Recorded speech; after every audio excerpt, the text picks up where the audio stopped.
reasonably safe in those areas. Among many of the children, if they have one parent, that parent is very busy trying to find the necessities and can't really take care of them. Are there a lot of unaccompanied kids there in the border area? And if so, how are they being cared for?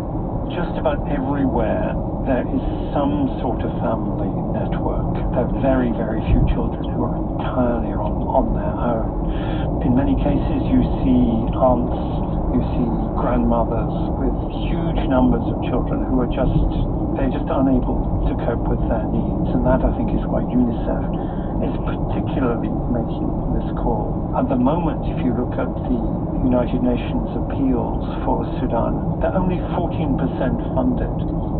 And in the past, more than half of the funds would come from the United States. Well, after USAID has been pared back to the absolute minimum, those funds just aren't coming.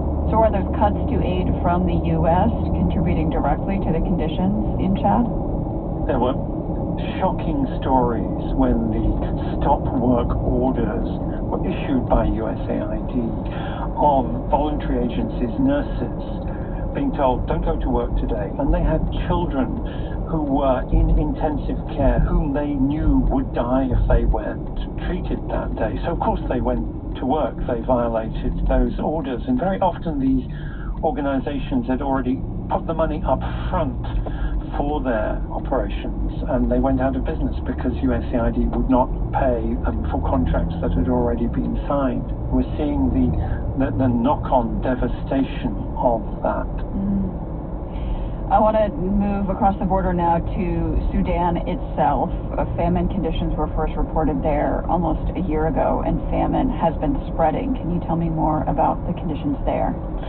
The United Nations uses a very precise and rather arcane definition of famine, whereby 20% of the population in a particular area are absolutely destitute, very large numbers of children are malnourished, and people are dying in larger numbers. And in many parts of Sudan, they just don't have the information, they don't have the data. So what we fear is that the situation is even worse than the UN is declaring. The paramilitary RSF and the Sudanese National Army, the two warring sides here in the Sudanese civil war, are both accused of using aid as a weapon of war. What is their motivation for doing that? So each side uses food and uses hunger in a slightly different way. So the rapid support forces, the paramilitary insurgencies, they're like a